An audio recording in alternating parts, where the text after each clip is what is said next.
নিস্তব্ধ রাত। রাতের প্রহরী সিকান্দার তার লাঠি আর টর্চলাইট নিয়ে ধাবমান রহস্যটির দিকে এগিয়ে চলেছেন সন্তর্পণে।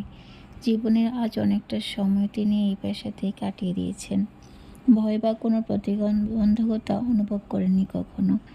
50 বছর বয়সে আজ এমন অভিজ্ঞতা হবে ভাবতে পারলেন না সিকান্দার। তীক্ষ্ণ রশ্মিটা কদিন ধরে তাকে ভাবিয়ে তুলছিল। কি ব্যাপার তাকে জানতেই হবে। কোনো ভূত বা জিনে তিনি বিশ্বাসী নন, সাহসী মানুষ বলেই সিকান্দার এতটা বছর ধরে রাতের প্রহরীর কাজটা করছেন এই শহরে।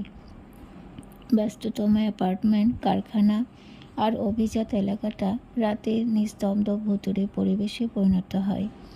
জেগে থাকে কিছু নেশাখোর, মদ্যপ, অসাধু।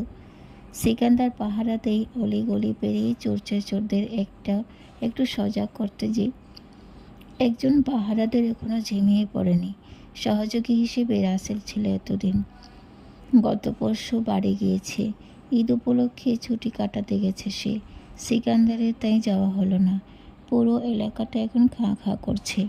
গ্রাম থেকে আসা ছাত্র, শ্রমিক, চাকরিজীবী সবাই আত্মীয়ের সাথে ঈদ করবে বলে চলে গেছে। একটা অদ্ভুত শব্দ হলো।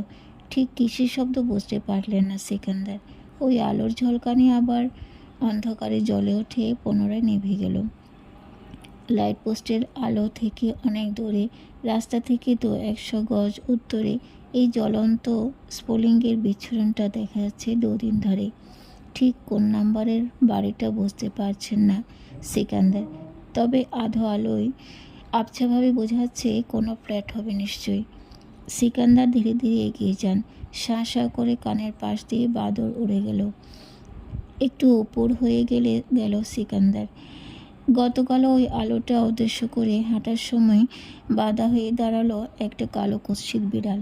কোত্থেকে যে হঠাৎ এসে বিকটভাবে মিয়াও করে উঠল, সেটাকে তাড়াতে গিয়ে হাতে আঁচড়ানি দেয় বিড়ালটা। তিনি আজ কোনো রকম বাধাই মানবেন না। কিছু দূর গিয়ে দেখা যায় বিপজ্জনক লেখা। এতে আরও বেশি জিদ চেপে গেল সিকান্দারের। শুনতে পেলেন অনেক মানুষের পদভারের শব্দ। হাতে ধরে রাখা টর্চটাকে নিভিয়ে দিয়ে সিকান্দার পাতাবাহারের একটা ঝোপের মাঝে লুকাতে চেষ্টা করেন। ক্রমশ পদধ্বনি যেন তার দিকে এগিয়ে এসছে। তিনি কি করবেন বুঝতে পারলেন না, চুপচাপ বসে থাকলেন। একটা প্যাঁচার আওয়াজ রাতের ভয়ঙ্করতাকে আরও বিভৎস করে দিয়ে মিলিয়ে গেল। আকাশে আজ একটা তারাও নেই। চাঁদ সে কবে লুকিয়ে পড়েছে আর আসার নামটি করছে না। চারদিক শুনশান নীরবতাকে খান খান করে দিয়ে একটি আর্তচিৎকার